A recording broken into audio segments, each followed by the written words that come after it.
ravie de vous retrouver en ce lundi matin, accompagnée des êtres les plus dynamiques de la Terre. Je ne sais pas si vous les voyez, si l'angle est assez important, mais voilà, c'est toujours, je me souviens quand j'étais salariée le matin de les voir tranquilles posés dans le canapé et que moi, il fallait que je prenne les transports. Voilà, je pense que ça nous a tous effleuré une fois de se dire, la vie de chasse, c'est pas mal quand même. Mais bon, non, en vrai, je ne suis pas sûre. Mais voilà, bon, c'est pas du tout le sujet de la newsletter et de la vidéo du jour. Aujourd'hui, j'avais envie de vous partager la vision qui m'anime et qui anime en tout cas le projet du New Life Lab et en fait le problème que je souhaite résoudre grâce à ce projet. Et donc, comme je vous l'expliquais en fait dans le texte écrit introductif de la newsletter, en fait, aujourd'hui, ce qui me rend dingue, c'est de voir que de nombreuses personnes se retrouvent en fait dans une situation où elles finissent par se résigner à accepter une vie, j'allais dire, une demi-vie, c'est-à-dire une vie un peu métro boulot dodo, une vie une vie, j'allais dire fade, mais il y a un peu ce truc là, vous voyez, qui est pas enthousiasmante, qui n'est pas vraiment vivante. Il y a un peu cette idée là, et donc ce qu'on entend, je ne sais pas si c'est quelque chose que vous avez déjà entendu, mais en tout cas dans aujourd'hui ce qui existe en fait pour aider ces personnes-là. Donc soit effectivement on a des choses autour de comment gérer son stress, donc on va avoir tout ce qui est technique plutôt douce, faire du sport, faire du yoga pour gérer son stress, gérer son anxiété, faire la part des choses, finalement se sentir mieux. Alors ça c'est génial, effectivement ça résout, en fait ça atténue les symptômes d'un problème qui est plus profond. Mais c'est quand même, c'est effectivement quand même très intéressant. Mais ce que je veux dire, c'est que, en fait, ça vient confirmer, en tout cas, ça vient nourrir cette idée que vous êtes quelqu'un, par exemple, de stressé. Le travail, c'est pas top, mais en fait, comment gérer les symptômes et pas forcément comment gérer les symptômes et du coup les symptômes d'un mal-être qui serait plus ou moins, je dis bien plus ou moins, de votre faute dans le sens où vous êtes stressé, vous êtes peut-être de nature anxieuse, peut-être que vous prenez trop les choses à cœur, peut-être tout un tas de choses par rapport à votre situation de travail, par rapport même à votre vie en général. Donc, il existe ça. Et sinon, il y a effectivement la chose qui règle ce problème d'être pas tout à fait épanoui dans sa vie, voire très stressé, voire ou alors juste pas épanoui. Ça va être de changer de job. Donc ça, c'est ce qu'on connaît de classique par rapport à la reconversion. Donc, de trouver une formation pour se reconvertir, de peut-être se lancer dans l'entrepreneuriat et lancer un projet pour pouvoir être libre, vraiment se créer une vie sur mesure parce que l'entrepreneuriat permet ça. Moi, j'en avais pas conscience avant. Vraiment, je l'associais vraiment beaucoup plus à l'univers des startups. Je voyais vraiment le groupe de potes qui sort d'école de commerce et qui du coup lance sa boîte. Aujourd'hui, grâce à ma propre expérience, en fait, je me rends compte que non, l'entrepreneuriat permet à la fois d'avoir un impact, de porter un message qui nous tient à cœur et en plus de ça, d'être au service de notre du mode de vie qu'on souhaite avoir. C'est-à-dire que si on souhaite travailler, si on souhaite être vraiment super engagé dans le travail, on peut. Si on souhaite pouvoir travailler d'où on veut, être libre de notre temps, c'est possible aussi. Le format, en fait, on peut trouver le format qui nous correspond. Mais en fait, ce qui manque à mon sens aujourd'hui, c'est le fait que, en fait, pour pouvoir passer cette étape-là, il faut avoir quelque chose de fort à l'intérieur de soi qui est finalement cette situation, elle ne me convient plus et je sens en fait qu'il y a quelque chose d'autre qui m'appelle et du coup j'ai envie d'y aller.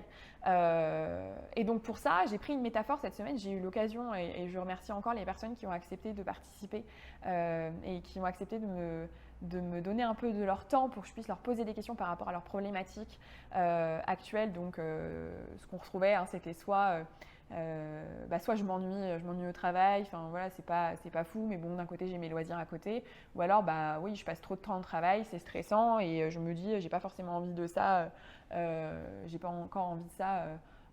Plein d'années, et puis jusqu'à la retraite, c'est à la fois, ça peut être potentiellement proche et potentiellement loin à la fois, donc vraiment il y avait ce sujet-là.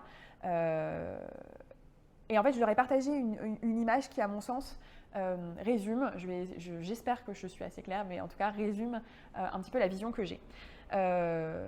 En fait, aujourd'hui, on aurait deux types de personnes, du coup, les personnes qui effectivement se lancent dans des projets de reconversion, qui se lancent dans l'entrepreneuriat, dont je fais partie, c'est-à-dire que moi, au moment où je ne me suis pas sentie bien, c'était plus fort que moi, je ne pouvais pas rester dans cette situation et je voulais aller vers une situation qui me convenait mieux.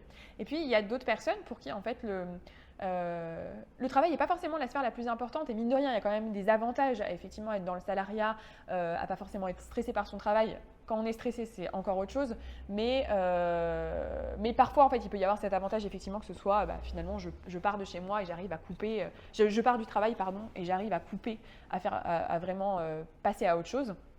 Mais il y a quand même l'avantage du salaire qui tombe à la fin du mois, des congés, de toute la partie paperasse qu'on n'a pas alors qu'on l'a, même si c'est moins pire que ce qu'on imagine quand on est à son compte. Donc il y a quand même tout un tas d'avantages. Et donc il y a des personnes qui sont dans cette situation-là pour qui, en fait, oui, qui aimeraient pouvoir vivre la situation que je vous expliquais, la première situation. Pour autant, il y a tout un tas d'autres choses qui rentrent dans la balance et qui font qu'elles n'y vont pas. Et donc moi, l'idée aujourd'hui, c'est de dire, mais en fait, est-ce que du coup, il y a une catégorie de personnes qui pourraient s'épanouir dans son travail et l'autre qui ne pourrait pas s'épanouir en fait dans son travail et qui serait vouée à en fait, se satisfaire de cette situation-là et que ça en reste là en fait et à trouver justement à gérer son stress, à faire du yoga pour se détendre et à prendre des vacances et à essayer de trouver une sorte d'équilibre pour que cette situation de travail qui n'est pas forcément adéquate soit beaucoup trop stressante parce que trop de responsabilités, trop de travail, trop d'engagement ou alors au contraire ennuyante puisse en fait prendre une part un peu moins importante dans notre vie. Et donc moi je ne suis pas d'accord avec ça, c'est-à-dire que vraiment je ne suis pas d'accord avec ça parce que ce qu'on entend d'ailleurs comme discours parfois et notamment beaucoup dans l'univers du coaching, ça va être, et je le dis même moi parfois, mais à un moment c'est une décision, je décide à un moment que ce qui est important pour moi c'est de me sentir épanouie dans mon travail et ça t'appartient. Pour autant, et c'est la métaphore que je vais vous partager et que j'ai partagée cette semaine avec les personnes avec qui j'étais en entretien, je pense que c'est pas si simple que ça. Et qu'en fait, ce qui manque, et c'est ce que je vous disais dans le message, c'est l'information en fait. Revenez à l'époque des explorateurs de Christophe Colomb, l'époque de Christophe Colomb. Avant que Christophe Colomb ne découvre l'Amérique, alors je crois que c'est pas tout à fait lui qui l'a découvert, ou je sais plus, mais bref, avant que les explorateurs découvrent ce qu'il y a de l'autre côté de l'Atlantique. Vous imaginez bien que la plupart des Français qui sont sur les côtes atlantiques, ils voient l'océan et ils se disent, certainement qu'ils se disaient à l'époque, qu'est-ce qu'il y a derrière quoi. Moi, je ne suis pas forcément peut-être heureux en France, j'aime pas trop là, par exemple, non, je ne vais pas donner d'exemple, j'allais dire, je suis en Bretagne, il pleut, mais non, je n'ai rien contre les Bretons, rassurez-vous, je suis moi-même de Loire-Atlantique. Mais bref, voilà, il fait pas forcément beau, ça ne me convient pas forcément là où je suis. Peut-être qu'il y a quelque chose de l'autre côté de l'Atlantique, mais en fait, je ne sais pas ce qu'il y a de l'autre côté de l'Atlantique. Je ne sais même pas si, il fut un temps, ils ne savaient même pas si la Terre était ronde ou était plate. Donc c'est dire quoi. Enfin, vraiment, il y a ce truc de qu'est-ce qu'il y a en fait de l'autre côté. Donc, la majeure partie des gens, on va pas aller prendre le risque de se faire un radeau pour aller observer ce qui se passe de l'autre côté de l'Atlantique. Aujourd'hui, n'importe quoi, c'est pas aujourd'hui, j'y reviendrai après. Christophe Colomb, par contre, lui, en fait, dans sa mission de vie, ce qui l'animait, c'était de pouvoir explorer, de pouvoir découvrir des terres, de pouvoir découvrir le monde. Il avait cette âme d'explorateur. C'est quelque chose qui ne s'explique pas. Tout le monde ne naît pas Christophe Colomb et tout le monde n'a pas à être Christophe Colomb en fait. Donc lui, il s'est dit, en fait, le fait d'explorer, de découvrir une nouvelle terre, j'ai envie de le faire et ça vaut en fait, c'est plus fort que la peur de l'inconnu finalement. Et donc il allait découvrir du coup l'Amérique. Qu'est-ce que ça fait? Ça fait qu'aujourd'hui, vous savez, donc depuis il s'est passé plein de choses, il est revenu avec de l'information, il a dit regardez en fait, voilà comment c'est, à quoi ça ressemble, est-ce que vous voulez y aller ou est-ce que vous ne vouliez pas y aller? Pour venir à aujourd'hui, du coup, vous dans votre canapé, vous n'êtes peut-être jamais allé aux États-Unis, ou je vais prendre les États-Unis pour prendre cet exemple-là, pour autant, vous savez à quoi ça ressemble, vous savez ce que vous pouvez y faire, vous savez globalement, vous avez des informations, ce qui fait que de votre canapé d'ici, en fait, je peux prendre mon ordinateur et me dire ok, bah en fait, ce pays, c'est pas fait pour moi, c'est pas ce que j'ai envie d'aller explorer pour le moment. Ou alors, bah, j'aimerais bien aller visiter quand même New York pour un week-end. J'aimerais bien partir en vacances là-bas.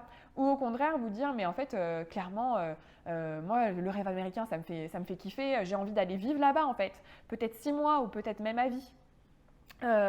Maintenant que je sais que j'ai envie d'y aller, quel moyen de transport je vais prendre? Est-ce que je veux pouvoir faire des escales pour pouvoir découvrir des paysages ou est-ce que je veux pouvoir y aller est-ce que je veux y aller finalement en trajet direct, en avion le plus rapidement possible? En fait, vous avez l'information. Maintenant, si je transpose à l'entrepreneuriat, et à l'indépendance et même à la reconversion dans un métier autre que celui que vous faites actuellement, en fait, vous n'êtes pas forcément explorateur. C'est-à-dire que, et c'est pas mal en fait. Moi, je me considère exploratrice dans le sens où moi, ça me drive et j'ai eu vraiment la sensation de… moi, je sens que je suis là pour ça, pour d'aller explorer, d'aller découvrir, parce qu'il y a quelque chose qui me porte. C'est lié à ce qui m'anime profondément. Et du coup, j'allais dire beaucoup de personnes, mais en tout cas, pas mal de personnes qui ont entrepris ce chemin de reconversion, à un moment, ont ressenti ça. Mais tout le monde n'a pas ça. Et ça ne veut pas dire que vous devez rester sur le bord de la rive, en fait. Maintenant, l'idée, c'est de se dire, est-ce que finalement, les explorateurs ne peuvent pas vous ramener l'information là où vous êtes, pour que vous ayez le choix. Si demain je vous dis voilà tout ce qui existe, si vous avez envie d'y aller, voilà quel est le moyen de transport adéquat, pour reprendre vraiment le parallèle avec les États-Unis. Voilà quelles sont les formalités en fait. Si vous voulez pouvoir atteindre si vous voulez y séjourner 6 mois ou bien, y séjourner 6 mois ou juste venir pour un week-end, voilà les formalités administratives, voilà comment ça va se passer. Et puis une fois que vous serez sur place, et ce que je vous propose, ce que je peux vous donner pour que vous puissiez imaginer votre séjour, voilà les différentes étapes. Et une fois que vous êtes là-bas, comment vous faites pour rencontrer des gens? Transposer à si demain vous vous lancez, comment on fait pour trouver des clients? Parce qu'on s'imagine qu'il faut des marchés, etc. Mais en fait, on se fait un monde, il faut vraiment revenir à ce truc-là, et c'est vraiment ce parallèle, je trouve qu'il est très intéressant. On se fait un monde de ce qu'on ne connaît pas, de ce qui est inconnu. Et du coup, ça fait une sorte de nuage opaque qui fait qu'on n'y va pas parce que du coup, le flou nous perturbe. Donc, l'idée du New Life Lab, c'est vraiment ce postulat de dire en fait, plutôt que de vous dire, allez, sois un peu plus ambitieux, déterminé, c'est un choix dans ta vie, tu choisis à un moment d'avancer. Certaines personnes, oui, ça va être le cas. Moi, je vais m'adresser aux personnes pour qui il n'y a pas forcément là cette énergie-là, parce que c'est aussi quand on est salarié, quand on a toute sa vie à gérer, quand on a ses enfants, quand on rentre, quand on a peut-être le projet d'acheter à côté, on dépense énormément d'énergie mentale. Effectivement, aller dans un projet d'éventuelle reconversion, c'est extrêmement engageant. Donc en fait, en termes d'énergie, c'est encore quelque chose à mettre en place. Et donc, l'idée, c'est de pouvoir dire, en fait, vivez votre vie. Moi, je vous amène l'information. Je vous permets en fait de dissiper ces zones de flou. On vous permet, parce qu'à terme, moi j'aimerais vraiment qu'il y ait assez vite, qu'il y ait des intervenants, qu'il y ait des personnes qui viennent en fait répondre à toutes les questions de zone d'ombre pour vous permettre d'avoir l'information. Je pense que c'est exactement pareil que l'éducation. C'est ce truc de, en fait, quand vous savez, vous avez le choix. C'est ça la clé. Aujourd'hui, peut-être que vous subissez votre vie professionnelle, mais en même temps, il y a peut-être d'autres choix, mais pour aller explorer, vous n'êtes pas forcément un explorateur. Et donc aujourd'hui, si moi je vous amène l'information Comment trouver votre idée de projet, comment lancer son activité en parallèle de son job, comment, si demain vous vous lancez, quel est le statut que vous pouvez utiliser, quelles sont les différentes étapes, etc. Qu'on répond à toutes ces questions au moment où vous êtes. Au moins, vous, en fait, vous savez ce qu'il y a de l'autre côté de la rive, donc vous pouvez décider, oui ou non d'y aller, oui ou non de prendre telle ou telle technique, oui ou non de voir si c'est maintenant ou non. Vous avez en fait le choix. Et quand on a le choix, ça change absolument tout. C'est-à-dire que ça nous permet de nous réapproprier notre situation actuelle et d'avoir une vision, en fait, un cap. C'est-à-dire que vous allez prendre, contrairement à Christophe Colomb qui est parti en se disant je vais aller là-bas, mais qui finalement avait un cap et c'est tout, enfin c'était assez flou, est allé explorer, vous n'allez pas prendre votre radeau comme ça sans perdre de l'énergie, pagayer si vous ne savez pas où vous allez. Donc si je vous dis là où vous pouvez aller, certainement que vous aurez plus envie d'y aller, vous saurez quel moyen de transport prendre et que ce sera beaucoup plus facile pour vous parce que tout le monde mérite de vivre la vie maintenant, de vivre une vie où vous vous sentez libre, épanoui, stimulé aussi, parce que se sentir utile, c'est important de se sentir utile, de sentir qu'on contribue à quelque chose. Et tout ça en gagnant de l'argent aussi. C'est quand même parce que je sais que l'aspect sécuritaire, il est essentiel et ce sera un des piliers du New Life Lab. Cet aspect-là, il ne faut vraiment pas le mettre à la trappe. Au contraire, c'est vraiment ce qui nous rassure parce que ça nous permet simplement de vivre. Donc voilà. Si ça vous parle, n'hésitez pas à me le dire, à m'envoyer un mail, même très succinct en disant oui ça me parle, ça résonne, à vous inscrire sur le petit formulaire que j'ai cité en message. Et je n'ai plus que 7 secondes avant que je n'ai plus de place sur ma carte. Donc je vous embrasse et je vous dis à la semaine prochaine.